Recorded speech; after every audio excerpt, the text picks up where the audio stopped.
Seguimos hablando de este acuerdo, Raúl, al que ha llegado hoy Argentina con el Fondo Monetario Internacional. En este caso estamos acompañados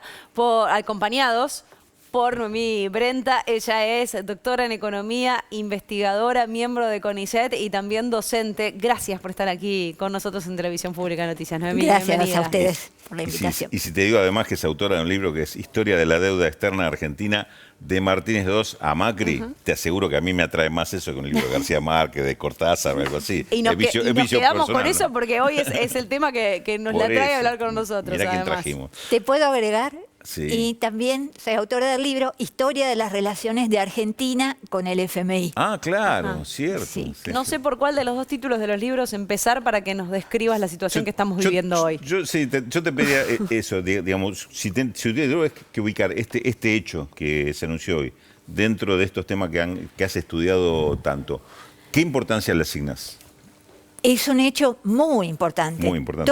Todo evento con el fondo de deuda y grande de deuda, y el fondo hoy es nuestro principal acreedor individual, es muy importante enmarcar y ha determinado mucho la política económica y la vida cotidiana de todos nosotros. Todos podríamos identificar algún episodio relacionado con los ajustes, con la deuda que nos ha tocado. Así que es muy importante. Que sea muy importante no quiere decir, no es valorativo en el Sí, sentido. no hablamos Claro. de que sea bueno. Está claro que si un país tiene que llegar al Sí, Fondo Monetario y antes- Internacional es porque no es bueno. Claro, antes de decir si es bueno o es malo, ¿lo consideras un hecho diferente a lo que ha sido la historia de esta relación? Sí, es diferente en cuanto a que nunca hubo un anuncio de un acuerdo que hiciera tanto hincapié en que el crecimiento no se iba a interrumpir. Ajá. Digo, el anuncio del acuerdo, ¿no? Por supuesto, tenemos que ver finalmente qué se vota, qué se vota en el Congreso, qué se firma, pero siempre era para sentar las bases para un crecimiento sostenido que nunca llegaba, pero esa condición en la que se han plantado, ¿no? El gobierno, de privilegiar el crecimiento, que vamos a ver si se cumple o no, es la primera vez. O sea, Alfonsín lo intentó Sí. y le mandó una carta unilateral al fondo en 1984, diciéndole, queremos pagar, vamos a pagar lo que podamos, en tanto nuestras prioridades son, el país está a la miseria, mire cómo estamos, y el fondo directamente lo ignoró y tuvo que firmar un ajuste, un acuerdo con un ajuste duro. Sí, corregime si no es así, pero tradicionalmente los acuerdos, e inclusive es el propósito que se autoimpone el Fondo Monetario Internacional, es cuando hace un acuerdo de este tipo es para resolver situaciones de desequilibrio. Y desequilibrio fundamentalmente financiero. Entonces, lo que te impone es condiciones de ajuste para que se llegue a ese equilibrio. Hoy lo destacaba, me llamó la atención la frase que utilizó Miguel Pelle, presidente del Banco Central, cuando se refiere a este ajuste, y dijo que la particularidad es que no es recesivo, que no va a provocar que tradicionalmente este tipo de programas con el Fondo Monetario Internacional te imponen una condición de contracción de la economía. ¿Es así? Es así, sí. El ajuste, si hilamos un poco más finito, es, como vos decís,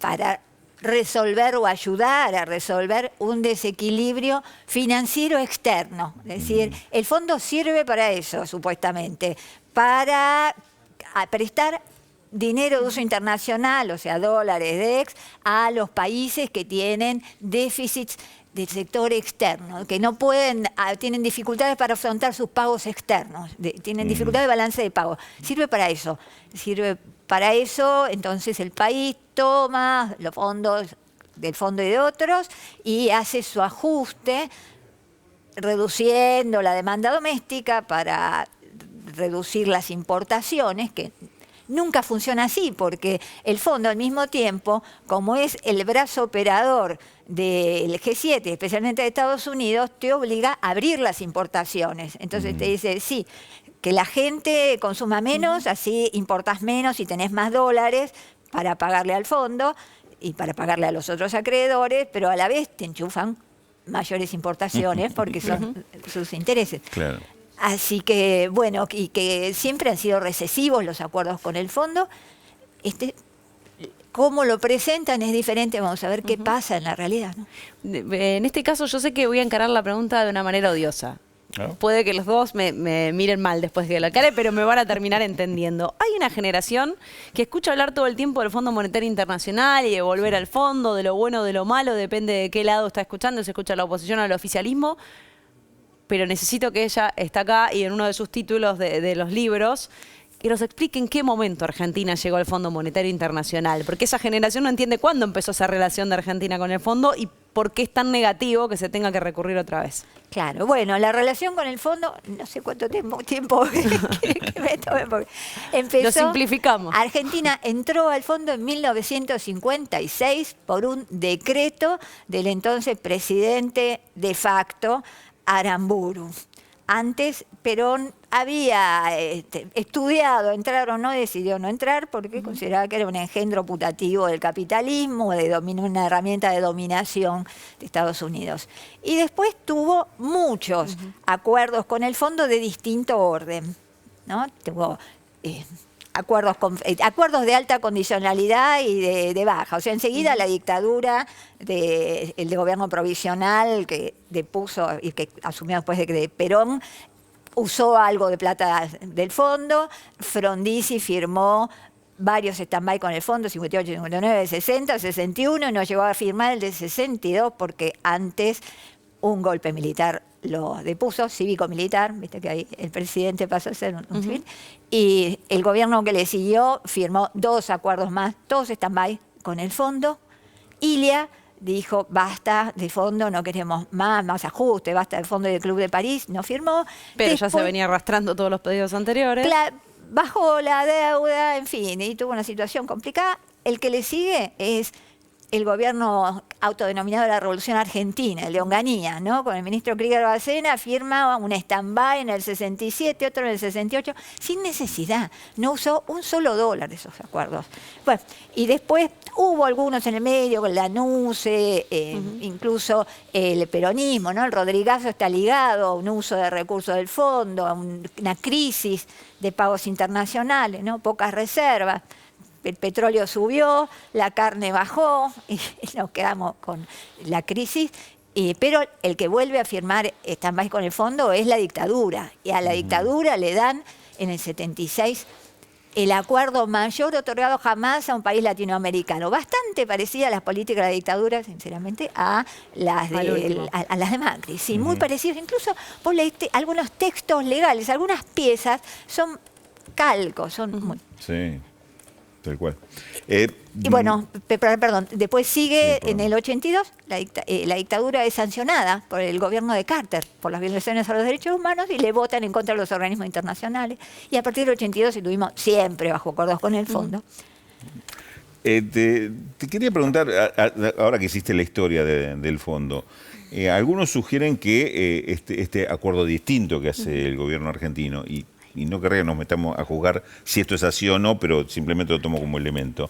Se da de forma diferente porque se está viviendo un momento donde esta crisis internacional también afecta al fondo como institución, que está cuestionado el Fondo Monetario Internacional como institución y quizás inclusive algunos proyectan, va a ser necesario revisar cuál es la función del fondo, si realmente hoy puede, digamos, asumir alguna responsabilidad como de ayuda a países cuando la experiencia ha dado lo contrario, y de algún modo el acuerdo con Argentina podría ser una de las piezas esas del inicio de un cuestionamiento. ¿Qué pensás vos de este momento de la historia del Fondo Monetario Internacional? ¿Está realmente cuestionada su funcionamiento?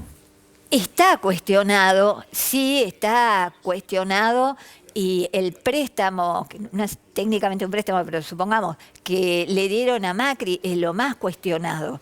Sí. Porque pasó por encima toda la normativa del fondo, más allá de la del país. Fue un préstamo político reconocido por ellos mismos. Ahora, en 2000 y 2001 también el fondo estaba cuestionado, porque había hecho lo mismo, le había dado a un montón de países un montón de dólares para que se fugaran los capitales antes de la devaluación. Lo había hecho con Rusia, con Corea en la crisis asiática, en fin, con nosotros, ¿no? Nos desembolsó 6.000 millones de dólares en agosto del 2001, sin ninguna precaución para que no se fugaran. Entonces estuvo cuestionado, le rehicieron un plan de negocio, le hicieron un ajuste y después siguió y resucitó, digamos, muy deslegitimado, resucitó con la crisis de 2008-2009. O sea, cada tanto cae en estas crisis de crédito. Y lo que acompaña esto que estás diciendo, me parece que hay que tener en cuenta, es la crisis de hegemonía, ¿no? La disputa interhegemónica con China, porque en el 2001 no había